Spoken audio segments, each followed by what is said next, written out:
নমস্কার, আমি চলে এসেছি ভোটের কুচকাচালির সঙ্গে বর্ণালী নিয়ে। বঙ্গের রাজনীতিতে এবার গোলাপি গ্যাং। হ্যাঁ, একেবারে ঠিক শুনছেন। আসন্ন লোকসভা নির্বাচনকে ঘিরে বিভিন্ন রাজনৈতিক দলের প্রচার একেবারে জমজমাট। তবে এবার রাজনৈতিক প্রচারে যুক্ত হলো গোলাপি গ্যাং। কি সেই গল্প, আসুন দেখে নেওয়া যাক।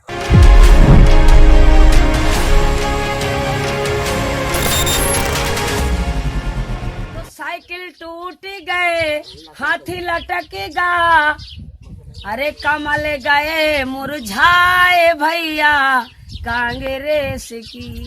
ভারতের উত্তরপ্রদেশ রাজ্যের প্রত্যন্ত একটি গ্রামে 2005 থেকে 2006 সালের দিকে সম্পত পাল দেবী নামে এক গৃহবধূ নারী অধিকার একটি সংগঠন শুরু করেন। ওই গ্রামে এবং আশেপাশে যারা স্ত্রীদের মারধর করত, নারীদের উত্ত্যক্ত করত, ধর্ষণ করত, তাদের বিরুদ্ধে বা এলাকার দুর্নীতিবাজ পুলিশ সদস্যদের বিরুদ্ধে রুখে দাঁড়ায় ওই নারী সংগঠন। তাদের সদস্যরা রীতিমতো লাঠি সোঁটা নিয়ে মারপিট করত।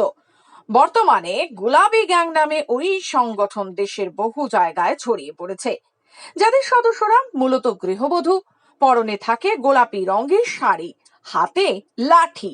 তাদের নিয়ে বলিউডে একটি চলচ্চিত্র পর্যন্ত তৈরি হয়েছে। এ তো দেখলেন সেই গুলাবি গ্যাংয়ের গল্প। এবার সেই গুলাবি গ্যাংয়ের গল্প রাজনীতিতে মনে করে দিল দক্ষিণ মালদা লোকসভা কেন্দ্রের প্রার্থী শ্রীরূপা মিত্র চৌধুরী। নির্বাচন ঘোষণা হতেই শুরু হয়ে গেছে বিভিন্ন দলের নির্বাচনী প্রচার। কেউ মিছিল, কেউ মিটিং করছে।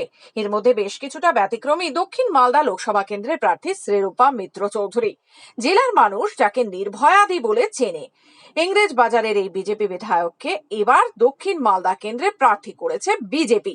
সকাল থেকেই তাকে দেখা গেল অন্য মেজাজে। পরনে গোলাপি শাড়ি, যে গাড়িটি চড়েছে তাও গোলাপি। বাড়ি থেকে বেরিয়েই শহরের পোস্ট অফিস মোড়ে শ্যামা প্রসাদ মুখোপাধ্যায়ের মূর্তির নিচে বসে সকাল সকাল জনসংযোগে ব্যস্ত। কিন্তু এই গোলাপি রং কেন, তাকে জিজ্ঞাসা করা হলে তিনি জানালেন, এই গোলাপি রং হলো পাওয়ার অফ ওমেন, অর্থাৎ নারী শক্তির প্রতীক। যখন আইন কানুন কিছু ছিল না এবং সেই সময় তীব্র পুরুষতান্ত্রিক সমাজের অত্যাচারের হাত থেকে রক্ষা পাওয়ার জন্য মহিলারা একত্রিত হয়ে গোলাপি গ্যাং বানাতো, সেই সময়ের চিহ্ন। নারী শক্তির সশক্তিকরণের জন্যই এই রং তিনি বেছে নিয়েছেন। গোলাপি হচ্ছে পাওয়ার অফ পিঙ্ক, এটা মেয়েদের রং। আমরা এই গোলাপি কালার দিয়ে অনেক বছর আগে, মানে আজ থেকে 3 দশক আগে গোলাপি গ্যাং আমরা তৈরি করেছিলাম মহিলাদের নিয়ে। সেই গোলাপি গ্যাং কি করতো, ঘরে ঘরে গিয়ে মহিলাদের উপর যে অত্যাচার হতো, অনাচার হতো, সেইগুলোকে প্রতিবাদ করতো। আজকে নির্ভয়াদি সারা উত্তরবঙ্গে একজনই মহিলা যিনি এই লোকসভা নির্বাচন লড়ছেন। তাই নির্ভয়াদির যে মহিলাদের জন্য, মাতৃশক্তির জন্য এই গাড়িটাকে আজকে নিবেদন করা হয়েছে। আর পিঙ্ক হচ্ছে ওয়ার্ল্ড ওয়াইড যদি দেখা যায়, পিঙ্ক হচ্ছে মেয়েদের কালার, আর এই পিঙ্ক হচ্ছে পাওয়ার অফ উইমেন। তো মহিলাদের যে শক্তি, সেই শক্তিকে প্রকট করার জন্য আজকে এই গোলাপি রঙকে ব্যবহার করেছি। এবং আপনি দেখছেন এই গাড়িতে ভোট ফর নির্ভয়াদি লেখা আছে। এবং এই গাড়ি আমরা একটা টার্গেট ফর্মে চালাবো। আমাদের এই যে প্রচার অভিযান, সেই প্রচার অভিযানে এই গাড়ির মতো অনেক কটা গাড়ি থাকবে, যেটা আমার কনভয়ের সঙ্গে চলবে। এবং মূল উদ্দেশ্য হচ্ছে মাতৃশক্তির জন্য এটা করা, এবং মাতৃশক্তির জন্য এটা একটা প্রতীকী কার্যক্রম। বলছি, দক্ষিণ মালদা লোকসভা কেন্দ্রের মহিলাদের কি বলবেন, কি বার্তা দেবেন?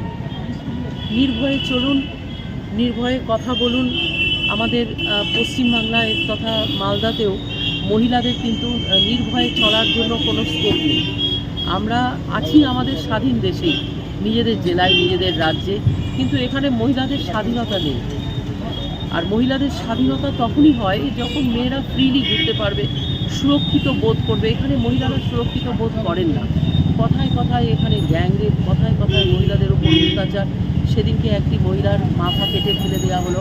আমার ইংরেজ বাজারে, আমার নিজের এলাকাতে, নিজের পাড়াতে একটি ছোট্ট মেয়েকে স্কুল পড়ুয়া, তাকে কীভাবে হত্যা করা হলো আমরা সব দেখেছি। তো মহিলাদের উপর যে এই অত্যাচার অনাচার সেইটা বন্ধ হোক, এটা সবসময়ই আমরা চেয়েছি এবং সারা জীবন ধরে মহিলা সশক্তিকরণের ওপরে আন্দোলন চালিয়ে এসেছি। আমাদের সৌভাগ্য যে মাননীয় মোদিজি মানে দীর্ঘদিনের আমাদের আন্দোলনের যে ফ্রুট সেটা এইবার আমরা দেখতে পেলাম। নারী শক্তি অধিনিয়ম যেটা হয়েছে, মানে অ্যাসেম্বলিতে এবং পার্লামেন্টে রিজার্ভেশন থাকবে মহিলাদের জন্য 33%। আগামী দিনে আমরা সেটা 50% করার চেষ্টা করব এবং এই যে একটা বিরাট স্টেপ মোদিজি নিলেন, সেটার জন্য আমি খুবই আপ্লুত এবং আনন্দিত। আমরা দীর্ঘদিন, মানে আমি দীর্ঘদিন বিগত 50 মানে যতদিন ধরে আমরা কাজ করছি নারী শক্তির উন্নয়নের জন্য, এই বিষয়টা আমরা বারবার তুলে ধরেছি। তাহলে দেখলেন তো গোলাপি গ্যাংয়ের কাণ্ড। আর এইভাবেই আবারও নতুন পর্বের সাথে হাজির হব আমি। দেখতে থাকুন, সঙ্গে থাকুন ভোরের কুটকাচালি, সঙ্গে বর্ণালী।